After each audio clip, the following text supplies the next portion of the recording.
Hello friends, welcome to the class. My name is Sudhir. Let's start today's session. देखिए, एक बड़ा important issue इस time newspapers में है, वो है कोल शॉर्टेज का। कोल शॉर्टेज के चलते पावर कट्स हो रहे हैं बहुत ज़्यादा दिल्ली, यूपी और पंजाब के रीजन में। कोयले की बहुत ज़्यादा कमी हो गई है। मुश्किल से 3 या 4 दिन का स्टॉक बचा हुआ है। नॉर्मली 15 से 30 दिन का स्टॉक रखती हैं बिजली उत्पादन कंपनियां, लेकिन वर्तमान समय में उनके पास सिर्फ और सिर्फ 3 से 4 दिन का कोयला बचा हुआ है। तो इसके चलते हो सकता है आने वाले समय में बहुत ज़्यादा पावर कट्स देखने को मिले। साथ ही साथ ये हो सकता है कि बिजली ही ना उत्पन्न हो। तो एक बहुत बड़ा इशू है। नॉर्मल कंज्यूमर्स को इलेक्ट्रिसिटी नहीं मिल पा रहा है। बहुत सारे वेरियस रीजन है जो हमको डिस्कस करने चाहिए। तो आइए इस इशू को यूपीएससी के पॉइंट ऑफ व्यू से डिटेल से डिस्कस करने की कोशिश करते हैं। तो चलिए शुरू करते हैं। आपको पता है ज़्यादातर इलेक्ट्रिसिटी हमारे देश में कोयले से उत्पन्न होती है। ज़्यादा से ज़्यादा जो इलेक्ट्रिसिटी का उत्पादन हो रहा है वर्तमान समय में, वो कोयले से ही हो रहा है। इस इन्फोग्राफिक्स को देखिए और समझने की कोशिश कीजिए कि कितना ज़्यादा मात्रा में कोयला से हमारे यहाँ इलेक्ट्रिसिटी उत्पन्न होती है।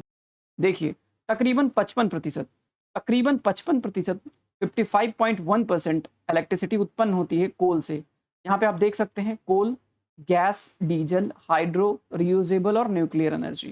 ठीक है, आप देख सकते हैं न्यूक्लियर एनर्जी से मात्र 2.7%। और आप यहाँ से देख सकते हैं रियूजेबल एनर्जी यानी कि सोलर एनर्जी वगैरह से हम लोग क्या यूज़ करते हैं, 4.9%। आप यहाँ से देखते हैं 26% हम लोग हाइड्रो हाइड्रो पे डिपेंड करते हैं। ठीक है, हाइड्रो इलेक्ट्रिसिटी उत्पन्न करते हैं। उसके अलावा 10% हम लोग गैस से उत्पन्न करते हैं। ओके, डीजल से 0.9% करते हैं।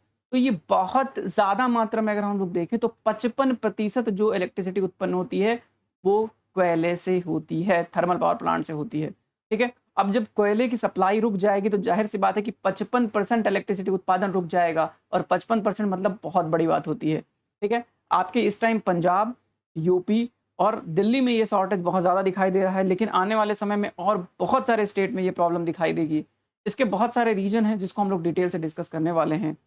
यहाँ पे आप देख सकते हैं कि पर कैपिटा कोल कंजप्शन इन मेजर कंट्रीज, मेजर कोल कंज्यूमिंग कंट्रीज 2009। यहाँ पे आप देख सकते हैं परसेंटेज वाइज दिया हुआ है। तो ये बहुत ज़्यादा काम का है नहीं, पर कैपिटा के हिसाब से दिया हुआ। तो भारत में पर कैपिटा 0.7 है, लेकिन आप देखिए ऑस्ट्रेलिया वगैरह में तो कोयले पे डिपेंडेंसी कितनी ज़्यादा है, 4.5।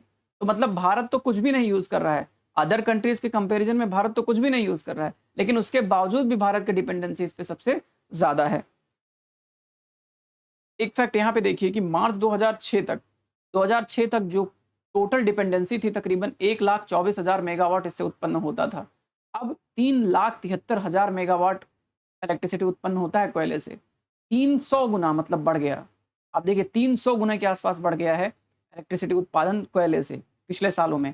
हम बार-बार चिल्ला रहे हैं कि नहीं-नहीं हम लोग ग्रीन पुश कर रहे हैं, ग्रीन पुश कर रहे हैं, ग्रीन एनर्जी ग्रीन, लेकिन कोयला, coal is still vital for electricity. ये बहुत इंपॉर्टेंट बात है जो आपको याद रखनी पड़ेगी। कहानी दिल्ली, पंजाब और यूपी की देखने की स्टार्ट करते हैं। देखो, जो अभी दिल्ली के पावर मिनिस्टर हैं सत्येंद्र जैन, उन्होंने कहा है कि भाई इमरजेंसी मीटिंग करते हैं। उन्होंने इमरजेंसी मीटिंग करी और सिचुएशन की ग्रेविटी को समझने की कोशिश करी और सेंटर से रिक्वेस्ट किया है कि भैया पर्याप्त मात्रा में कोयला उपलब्ध करवाइए, जितना जल्दी हो सके उतना अवेलेबल करवाइए, क्योंकि कोल शॉर्टेज हो जाएगी तो बिजली नहीं मिलेगी। और देखिए, इसी के चलते रेलवे मिनिस्ट्री ने ये डिसाइड किया है कि कुछ जो पैसेंजर ट्रेन्स हैं, पैसेंजर ट्रेन्स को रोक दिया गया है। ठीक है, रद्द कर दिया गया है, ताकि जो कोयले वाली जो ट्रेन्स हैं वो तेज़ी से अपना जो है पटरियों पे दौड़ सकें और जल्दी-जल्दी कोयला पहुँचा सकें। तो इसलिए पैसेंजर ट्रेन को रोक दिया गया है और कहा गया है कि जितना जल्दी हो सकेगा कोयला पहुँचाया जाएगा। देखो, अभी दादरी सेकंड और उच्चार पावर स्टेशन, ये 2 बड़े इंपॉर्टेंट पावर स्टेशन हैं दिल्ली के, जो दिल्ली के तकरीबन 30 से 35% इलेक्ट्रिसिटी उत्पादन में जो है रोल अदा करते हैं। और यहाँ पर 24 घंटे में प्रॉब्लम होने वाली है जो है दादरी वगैरह में पावर सप्लाई को लेके, क्योंकि यहाँ पे कोयला उपलब्ध नहीं है। तो बहुत मुश्किल होने वाला है। देखो, एक चीज़ और बता दूँ, दिल्ली मुश्किल से अपने यहाँ 10 से 12% इलेक्ट्रिसिटी उत्पादन करता है। बाकी वो अदर स्टेट पे डिपेंड करता है, वहाँ से इलेक्ट्रिसिटी खरीदता है। ठीक है? बट कुछ गवर्नमेंट पॉलिसीज़ भी ऐसी होती हैं कि बिजली इलेक्ट्रिसिटी फ्री कर देते हैं 200-300 यूनिट, तो उसके चलते पैसे का भी इश्यू हो जाता है। बहुत सारे इश्यूज़ हैं जिसको हम लोग डिस्कस करने वाले हैं इस पूरे आर्टिकल सीरीज़ में। चलिए, अब देखिए, कुछ लोग कह रहे हैं कि क्यों ये सब चीज़ हो रहा है? देखो पंजाब के पावर मिनिस्टर कह रहे हैं कि भैया बात ये है कि डिमांड बढ़ गई है, गर्मी बहुत ज़्यादा बढ़ रही है, टेम्परेचर बहुत ज़्यादा बढ़ गया है पिछले 1 महीने में। जब टेम्परेचर बढ़ रहा है तो लोग एसी चला रहे हैं, पंखा चला रहे हैं, कूलर चला रहे हैं और बहुत सारी ऐसी चीज़ें चला रहे हैं जिससे वो कम्फर्ट ज़ोन में रह सकें। इसके चलते क्या हुआ कि तकरीबन 40% जो है लास्ट ईयर की तुलना में, ये कह रहे हैं टेम्परेचर बढ़ने के कारण से पिछले साल की तुलना में 40% इलेक्ट्रिसिटी का डिमांड बढ़ गया। ऐसा इनका दावा है। खैर ये दावा बहुत ज़्यादा तो मुझे ठीक नहीं लग रहा है। क्यों? क्योंकि यार देखो पहले पिछले सालों में भी गर्मी थी और अचानक से 40% तो नहीं बढ़ जाएगा। अब ये कह सकते हो कि हाँ कोरोना-वोरोना था तो उस टाइम इतना ज़्यादा इंडस्ट्री चल नहीं रही थी तो हो सकता है उस टाइम इतनी डिमांड ना रही, वो अलग बात है। लेकिन और थोड़ा पीछे जाओगे तो आपको लगेगा कि 40% क्या रोल है, ये तो 40% बहुत ज़्यादा हो जाता है। उसके अलावा एक देखो क्यों क्या कुछ एक नॉल्को जो था, जो कोयला उत्पादन करते हैं, वहाँ पे कुछ कोर्ट में कुछ केस था। तो कोर्ट में केस के कारण से वहाँ पे कोयला माइनिंग नहीं हो पा रही थी, ठीक है? ट्रांसपोर्ट नहीं कर पा रहे थे। तो अभी ओडिशा हाई कोर्ट ने, ठीक है, उसको केस को सॉल्व कर दिया है, तो अब जितना जल्दी हो सकेगा कोयला ट्रांसफ़र किया जाए, तो ये भी एक इश्यू था। उसके अलावा यही बात कह रहे हैं कि पिछले 38 सालों में इलेक्ट्रिसिटी की डिमांड हाईएस्ट रही है अप्रैल महीने में इस साल, तो इसके चलते ये शॉर्टेज हो गया है। ये सब बहुत लोगों का कहना है। हालाँकि ये बहुत लॉजिकल रीज़न नहीं है। मैं आपको आगे लॉजिकल रीज़न देने की कोशिश करता हूँ। देखो जो मैंने आपको बताया कि 15 से 30 दिन का स्टॉक चाहिए होता है। 15 से 30 दिन का स्टॉक चाहिए होता है एट लीस्ट कि हाँ भैया, अगर इलेक्ट्रिसिटी उत्पादन करना है तो कम से कम 15 से 30 दिन का हमारे पास अच्छा खासा जो है हमारे पास स्टॉक है। आइए यूज़ करते हैं, शॉर्टेज नहीं पड़ेगा। लेकिन अब ये हाल ये हो गया कि 4 दिन का स्टॉक बचा है। इंडिया थर्मल पावर प्लांट के पास कम से कम ऑन एन एवरेज 15 से 30 दिन का स्टॉक होना चाहिए कोयले का। लेकिन अब 4 दिन का बचा है, 5 दिन का बचा है, तो इससे क्राइसिस बढ़ सकती है। क्राइसिस बढ़ेगी तो फिर इकॉनमी पे भी इम्पैक्ट पड़ेगा। हिस्ट्री देखते हैं सबसे पहले, आइए लौट के आते हैं और देखते हैं history. History of coal sector in India. कहानी कैसे शुरू होती है? हमने कोशिश करी है कि पूरे आर्टिकल सीरीज में आपको अगर जो भी टॉपिक डिस्कस किया जाए उसका जितना हिस्ट्री ज्योग्राफी है सब खींच दिया जाए, ताकि आपको एक वीडियो देखने के बाद अच्छी खासी इन्फॉर्मेशन हो जाए उस पर्टिकुलर टॉपिक के बारे में। यही अब हमारा मेजर एम रहा करेगा हमेशा से। History of coal sector in India. India के कोल सेक्टर की हिस्ट्री आइए देखने की कोशिश करते हैं। Coal sector in India started in 1774। 1773 का एक्ट आया था। उसके बाद 1774 में कोल सेक्टर का कहानी स्टार्ट हो गया। कॉमर्शियल एक्सप्लॉयटेशन करना स्टार्ट हुआ रानीगंज कोलफील्ड वेस्ट बंगाल से। इसके द्वारा ईस्ट इंडिया कंपनी के द्वारा। ईस्ट इंडिया कंपनी को भी जब इलेक्ट्रिसिटी के बारे में जब हम लोग ईस्ट इंडिया कंपनी वाले को पता चला तो कहा कि हम भी यहाँ पे भारत में भी कुछ करते हैं। तो कहे कि कोयला खोजते हैं। तो कोयला कहाँ से मिला? रानीगंज से, वेस्ट बंगाल में। रानीगंज वेस्ट कोलफील्ड कहाँ पे है? वेस्ट बंगाल में। 1774 में कहानी स्टार्ट हुई, लेकिन 1853 में स्टीम इंजन जब आया, स्टीम इंजन जब आया तो बूम पे पहुंचा। 1853 में जब स्टीम इंजन की कहानी स्टार्ट हुई, इंट्रोडक्शन हुआ, तो उसमें क्या था? कोयले से ही चलता था। तो कोयले की डिमांड खूब बढ़ी, ठीक है। उसके बाद कोल प्रोडक्शन तो तब बढ़ा जब वर्ल्ड वॉर स्टार्ट हुआ। वर्ल्ड वॉर स्टार्ट हुआ तो कोल प्रोडक्शन खूब ज़बरदस्त तरीके से, क्योंकि लोगों को भेजना था एक जगह से दूसरी जगह, ठीक है। तो उसके लिए गाड़ियाँ चाहिए होती, गाड़ियाँ चलाने के लिए कोयला चाहिए होता। तो यहाँ पे आपका कोयला प्रोडक्शन इसलिए बढ़ जाएगा वर्ल्ड वॉर सेकंड के समय, वर्ल्ड वॉर के समय, 2 वर्ल्ड वॉरों के समय, ठीक है। अब ये कहानी हो गई हिस्ट्री में कि ये चीज़ें यहाँ पे हुई। उसके बाद आप देखिए कि भारत जब आज़ाद हुआ तो 1956 में भारत ने एक नेशनल कोल डेवलपमेंट कॉरपोरेशन बनाया 1956 में। किस लिए? कि इम्प्रूव होगा सेक्टर फर्दर। अब जब इसको बना दिया गया तो उसके बाद जब कोल फील्ड थे तो बहुत ज़्यादा कोल फील्ड कोई भी उठा के जो है कोल की खुदाई करने लगता था, उसको डंपिंग करने लगता था अपने पास। तो नेशनलाइजेशन का कॉन्सेप्ट स्टार्ट हुआ कोल का। तो nationalisation of private coal mine was in 2 phase, 2 phase में नेशनलाइजेशन का कॉन्सेप्ट स्टार्ट किया गया। The nationalisation of coking coal mine 1971 and 1972 71-72 में किया nationalisation of coking coal. Coking coal का नेशनलाइजेशन किया। कोकिंग कोल का मतलब क्या है? जो ए ग्रेड का कोल हो, जो ए ग्रेड का कोल होता है उसको बोलते हैं कोकिंग कोल, ठीक है, ठीक है, जिसमें बहुत ज़्यादा हीट होती है। फिर उसके बाद नॉन कोकिंग कोल आया। नॉन कोकिंग कोल का नेशनलाइजेशन किया गया 73 में, 2 बारी में नेशनलाइजेशन कर दिया गया। कोल माइन एक्ट 1973 आया, nationalisation coal mines nationalisation act 1973, सब नेशनलाइज कर दिया गया, जितना कोल माइन थे उसको सबको नेशनलाइज कर दिया गया। तो कहानी यहाँ तक नेशनलाइज थी। अब सुनो मेरी बात, 2018 में इसको फिर से प्राइवेट सेक्टर को लाया जाएगा। कहानी इतनी ही, मतलब देखो कमाल की बात है, 73 में चीजें हुई थी कि सब सरकारी सरकारी सरकारी, उसके बाद 2018 में कहा गया प्राइवेट भी आ जाओ। उतने दिन बाद जो है प्राइवेट पार्टी को लाया गया है कोयले में। और ये जो एक्ट था 2018 में क्या कर दिया गया, रिपील कर दिया गया। समझो मेरी बात, बड़ा इंपॉर्टेंट है।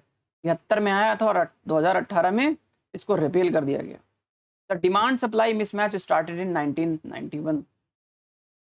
देखो 1991 में क्राइसिस होने लगी, लिबरलाइजेशन का पीरियड चला। उस टाइम कहा गया कि प्राइवेट करो प्राइवेट करो, ये सब आप सरकारी करके बैठे हो, ठीक है। तो अब इसमें क्या हुआ कि कोल सेक्टर को और वाइडन करने की कोशिश की गई, ठीक है, और इसको चौड़ा करने की कोशिश करी गई। कैप्टिव माइनिंग स्टार्ट हो गई, अलाउ कर दिया गया कैप्टिव माइनिंग को। साथ ही साथ अदर प्लेयर को बेचने से मना कर दिया गया। अब देखो 2015 में कहानी क्या हुई। 2015 में एक लेजिस्लेशन आया, coal mine special provision act 2015। इसने अलाउ कर दिया reentry of private player in the sector, ठीक है। प्राइवेट प्लेयर आ गए, देखो private player in the game, ठीक। 2015 में स्पेशल प्रोविजन लाया गया। कैसे? ऑक्शन में, ऑक्शनिंग प्रोसेस होगा। ऑक्शनिंग प्रोसेस में कोल जो है, कोल माइंस को प्राइवेट प्लेयर बोली लगा पाएंगे, ठीक है, ओके। 2018 में cabinet committee on economic affair ने अलाउ कर दिया auction of mines to private player on basis of offer of highest price. 2018 में cabinet committee of economic affair ने खुले हाथ से स्वागत किया कि आइए आइए प्राइवेट प्लेयर्स आइए, जो ज़्यादा पैसा देगा कोल माइन उनका। इसीलिए बहुत विरोध चल रहा था कि अब प्राइवेट प्लेयर को दे दोगे सारा जल्दी जल्दी निकाल लेंगे, एक तो कोयला खत्म हो जाएगा। देखो समस्या क्या होगी, कोयला खत्म हो जाएगा। कोयला ऐसा तो है नहीं कि हर दिन बनता है, सालों में करोड़ों सालों में बनता है, तो खत्म तो एक हो जाएगा। दूसरी बात, ये प्राइवेट प्लेयर आ जाएंगे तो अपने हिसाब से मनमाना दाम लगाएंगे, फिर इलेक्ट्रिसिटी हो जाएगी महंगी, इसीलिए प्राइवेट प्लेयर को मना किया जाता है, ठीक। अब मैंने 18 तक की कहानी आपको समझा दी कि आज़ादी से पहले आज़ादी के बाद क्या कहानी थी, ओके। समस्या ऑफिशियल बताएं कि क्या समस्या हो रही है।